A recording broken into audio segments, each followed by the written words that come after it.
Hi everyone. I hope you're staying safe and that you're well. I got my new mask today. Excited about that. I wanted to tell a story that I had previously written up years ago in my blog. Sadly, it is a story that is always relevant. Certainly always relevant since America. Period. It's a true story. When I was in my teens, around 1973, 1974, junior, senior year in high school, I was on my own personal spiritual quest. I was studying martial arts, which has a certain spirituality to it.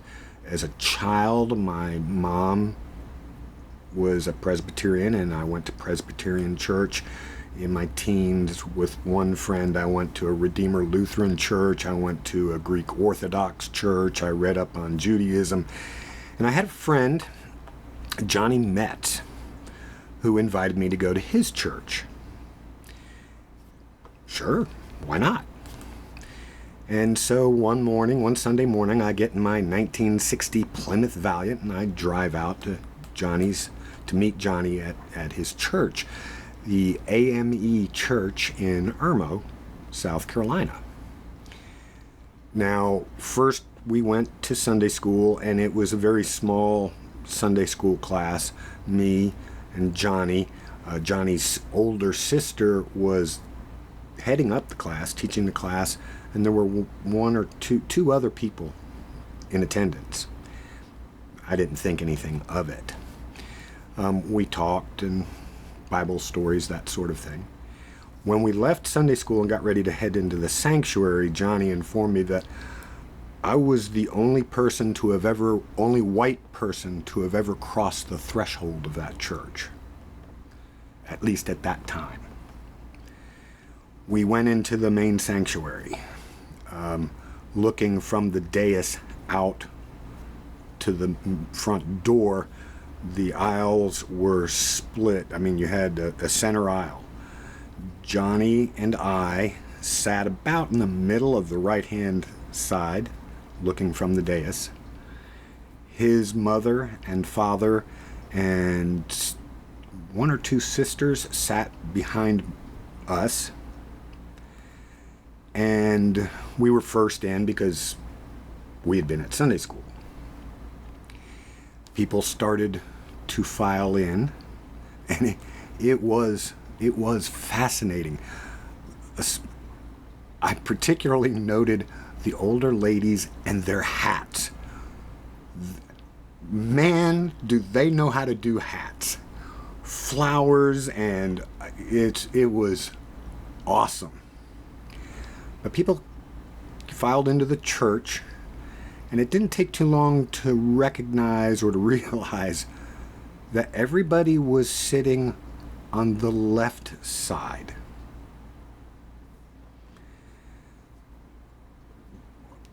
People kept coming in. Finally, it was time to start. The pastor, went up to the dais. And here I was, with Johnny next to me, his folks behind me, and literally no one sitting on the right side of the church. There was a desert of empty pews between us and the front of the church, and a desert of empty pews behind the church. Before the minister gets started, Johnny looks back. A lot of people had crowded near the door. They just didn't want to come in. And all of a sudden, Johnny kind of leans over and goes, "Uh-oh, what's up?" He says, "It's my older brother." I said, "Yeah, what's the problem?" "He hates honkies." "Yeah, okay. He's a Golden Glove boxing champion." Oh, okay. My heart sank. But we're in church, so I'm safe. It's cool. It was, looking at it mentally, it was fascinating. Here I was, the only saltine cracker in a plate of beautiful dark chocolate. The minister goes about his sermon, and at some point he says, "Looking out, I see we have visitors today." Duh. And he goes on to a very stumbling but heartfelt talk about how the church is open to everyone. He was really trying to impress upon his parishioners that there should be no color in the church. I really felt for him. I mean, you could see it in him that he was in a difficult, he felt a little uncomfortable. There was some more ministering. Johnny pointed out there was only one deacon behind him. Normally there were several. When it came to the singing, there was a lot of, Johnny told me later, there was a lot of holding back because I was there. At the end of the sermon, people filed out. When I went out through the front door, the minister was as kind and as warm and as gracious as you could possibly imagine. Shook my hand. Looking out towards where the cars were parked, I could see Johnny's brother leaning against his car, glaring at me. Just glaring.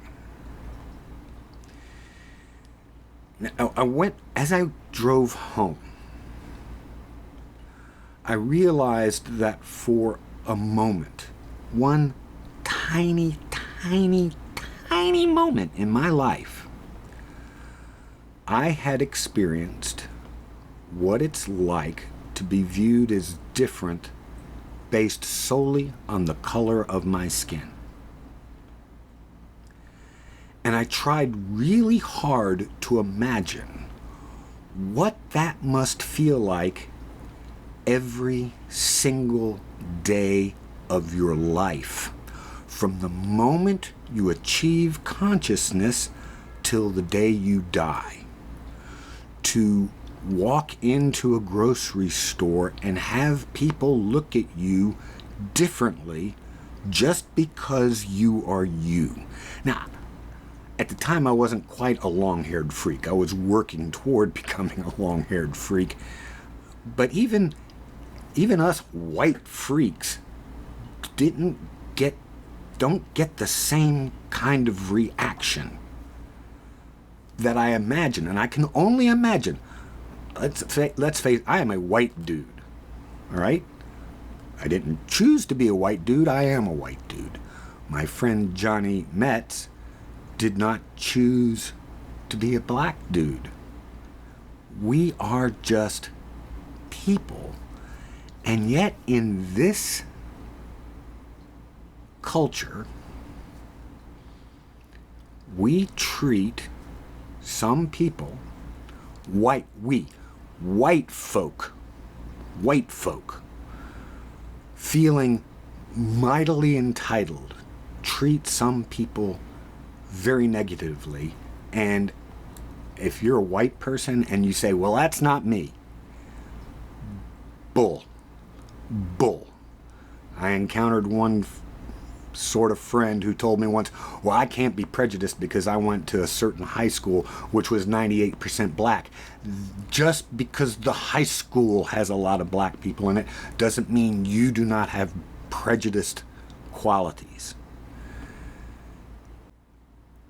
I have no answers, except I would say compassion. Show compassion. And if you can, try to think of what it would be like to wake up every single day and know just because you are you, you will be treated differently, negatively. That is a hard cross to bear. So I just wanted to relay that story. True story. Actually, I can add a little tag to it. I had a similar event a little bit recently, last couple of years. A friend of mine invited me to his wedding, African American and his beautiful wife.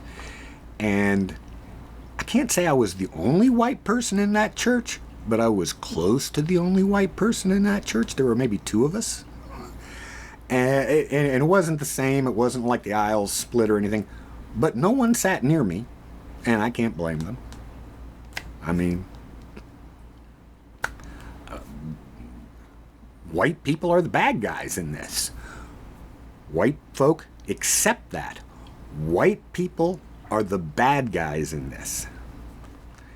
But it was nice. It was pleasant. It was a wonderful ceremony, and I knew a lot of people there, so it was all cool. But try and think it along those lines from time to time. Take a few minutes every now and then and just try to put yourself in somebody else's place. Have a little empathy, a little compassion. Well, that's it. That's my true story. I hope you're having a great day. I hope you're having a great week. I hope you're dealing with the COVID situation and that you're well. And we'll talk to you next time. Bye.